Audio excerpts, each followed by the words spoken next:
Estimados estudiantes, ¿cómo están? Bienvenidos a esta clase número 3 de la unidad 3. Yo sé que la clase pasada estuvo un poquito larga, no pretendo extenderme tanto en esta, ojalá, pero es que ustedes saben que me emociono y me cuesta ir acortando ciertos problemas, pero esperemos que en esta clase nos demoremos un poquito menos y no quede tan extensa. En esta unidad 3 dice Chile en el contexto de geografía, lo sabemos, ese es el nombre de la unidad, y el objetivo de esta clase es indagar en la serie de transformaciones nacionales que debían impactar en la estructura socioeconómica del país para alejarlo de la pobreza. En otras palabras, ¿qué transformaciones hicieron y realizaron los tres gobiernos que dejamos instalados o vistos en la clase pasada en Chile y cómo les fue con estas distintas reformas? ¿De acuerdo? Estamos en el periodo 1958, entonces 1973, perdón. Ojo con esta caricatura que dice mayoría absoluta de sufragios, sale el presidente Frei y le dice Frei a Fidel Castro, ya ves Fidel que no necesité de armas para hacer una revolución en libertad. Ya vamos a ver la importancia de esa caricatura un poquito más adelante. Vale, comencemos. ¿Cuál es la situación en Chile? Lo hemos dicho hasta el cansancio. Yo ya creo que estoy majaderamente, lo he dicho, pero es importante que quede establecido. La situación en Chile era bastante precaria. La crisis del modelo ISIS nos había dejado a Chile un país dependiente de Estados Unidos, de compañías privadas norteamericanas que tenían el control de nuestras materias primas, y nuestra población, por el contrario, estaba en una situación de pobreza, de desigualdad y de precarización. Se había instalado entonces la necesidad, es decir, por la sociedad, se había instalado en la sociedad, en la gente, la necesidad de que el país no podía seguir de esa forma, tal como puede acontecer hoy día que uno dice, oye, es necesario hacer cambios en búsqueda de justicia. Y la gente en Chile en ese momento pensaba exactamente lo mismo. Hay que hacer cambios profundos. Y esos cambios profundos de estructura, de fondo del problema, le llamaron cambios estructurales. Y ahí nosotros conversamos que en estos cambios estructurales hubo tres sectores que quisieron hacer cambios estructurales en Chile. Iniciar transformaciones por la vía política, solucionar estos problemas. La derecha, apoyada por Estados Unidos, el centro, con el Partido Demócrata Cristiano siendo anticapitalista y anticomunista, una vía alternativa de centro, una tercera vía, y una vía más de izquierda apoyada por la Unión Soviética, encabezada en Chile por el Partido Socialista, la derecha por el Partido Nacional y el centro, ya lo decíamos, por el Partido Demócrata Cristiano. ¿Quiénes encarnaron o quiénes fueron los representantes de estos sectores? Lo decíamos también en la clase pasada. Este periodo de proyectos excluyentes, el presidente Jorge Alessandri en la derecha y el Partido Nacional, el presidente Eduardo Frei en estos 6 años, del 64 al 70 con el Partido Demócrata Cristiano, y el Partido Socialista, y también una coalición que ya vamos a ir profundizando como la Unidad Popular del 70 al 73, ¿de acuerdo? Ahora, porque después en el 73 nosotros sabemos, y ustedes saben también, pero lo vamos a estudiar más adelante en profundidad, se da el golpe de Estado, ¿no es cierto? Y ya vamos a ver en qué consiste eso también. Lo que sí, estos proyectos intentan buscarle una vía de solución a los problemas que estaba pasando en Chile, que ya veníamos diciendo recién. ¿Cómo les habrá ido? Esa es la pregunta, es decir, ¿cómo les habrá ido a estos tres gobernantes? ¿Qué iniciativas, qué proyectos habrán generado para el país y habrán resultado bien, habrán resultado mal, qué habrán generado en el país? Eso es lo más interesante de esta clase. Así que vamos a ver cómo le fue a Alessandri, cómo le fue a Frei y cómo le fue a Allende. Bueno, a Allende lo vamos a dejar un poquito más para adelante porque ustedes saben que le vamos a dar harta importancia en la unidad que viene, ¿de acuerdo? Así que a no impacientarse. Pero ahí está la pregunta, ¿cómo lo harán?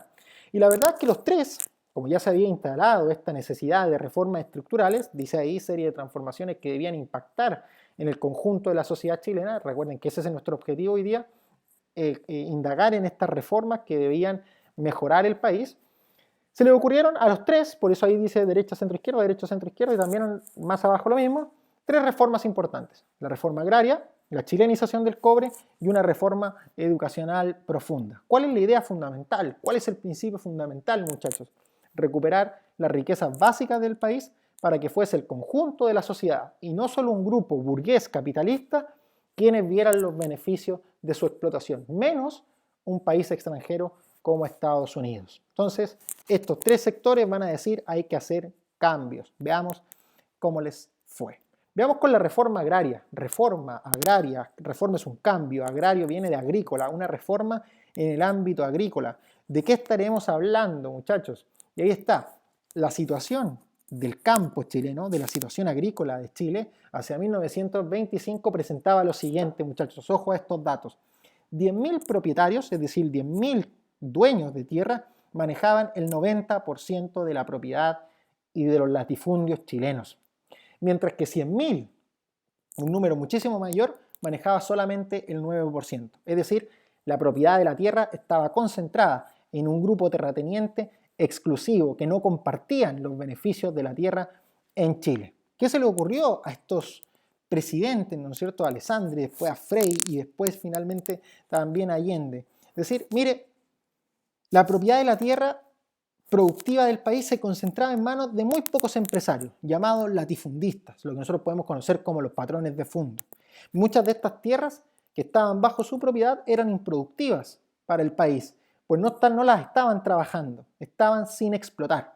Baja incorporación de tecnología tenían estas tierras, por tanto menos personas trabajaban y por tanto se ampliaba la pobreza. Entonces el latifundio, estas grandes extensiones de tierra manejadas solamente por una persona, el país le eran tremendamente improductivas. ¿Cuál fue la solución que se propuso? Y lo estaba proponiendo la izquierda, incluso desde la Revolución Cubana, por eso lo habían tomado Chile también como para aplicarlo. Entregarle tierra a los campesinos más pobres, para que las trabajaran, para que las produjeran y el país pudiera salir adelante, ¿cierto? Y eso es lo que nosotros llamamos reforma agraria, muchachos. Es decir, entregar las tierras improductivas de los latifundistas a trabajadores o a campesinos más pobres para que las pudieran trabajar y hacer productivas. Fíjense ahí este párrafo que dice el presidente Eduardo Frei. La reforma agraria, estamos leyendo en el puntito del medio del párrafo, es obra fundamental de la redistribución y de justicia, pero también es una base generadora de participación popular. Hay que darle dignidad al campesino, ¿no es cierto? Los pequeños propietarios campesinos, antes desconocidos y abandonados, hoy se organizaban y se organizan y adquieren a través de esta cooperación y de estas asociaciones una representación y un poder que no habían conocido antes. En el fondo, tal como dice ahí, muchachos, mientras una persona tenía el 100% de la tierra, lo que se busca ahora es entregarle porciones de tierra, ¿no es cierto?, a distintos campesinos para que la puedan trabajar. Ahí ustedes ven algunas imágenes que vamos a ir comentando en la clase en vivo de este día viernes también, ¿cierto? Entonces, ojo con esto. Ahora, la pregunta fundamental es, ¿quién llevó a efecto esta reforma agraria? Y ahí hay que analizar este gráfico, también un pequeño desafío. Dije viernes, pero es este miércoles, perdón. ¿Qué diferencias hay entre los distintos gobiernos en cuanto a la repartición de tierra? ¿A qué se deberían estas diferencias, muchachos, en este gráfico?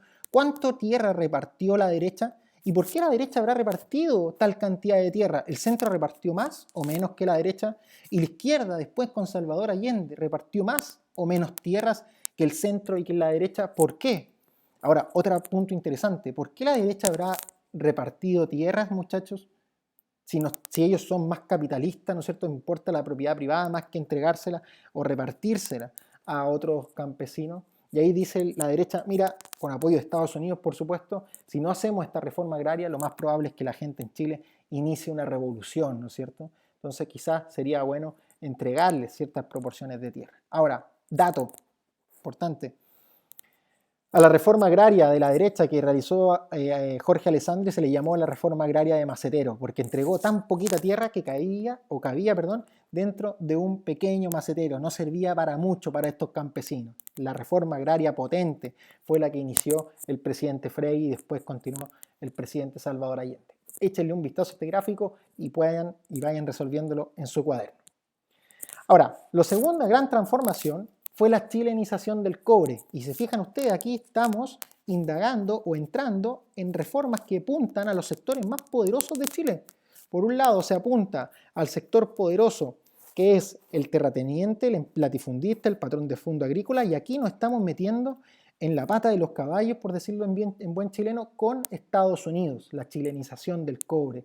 Es decir, cambiar la propiedad de la gran minería del cobre, muchachos. Se trató, en el fondo, de hacer que fuese el Estado de Chile quien se hiciera cargo de la explotación del cobre, ya no estuviera en manos de Estados Unidos. Para ello, el gobierno de Frei y luego el de Salvador Allende intentaron que eso fuese una realidad. ¿Se imaginan ustedes la importancia de este proceso de decirle a Estados Unidos, ¿sabe qué, compadre? Este cobre, esta materia prima ahora para que Chile salga de la pobreza va a ser explotada y trabajada por Chile. Un paso tremendamente relevante en nuestra historia.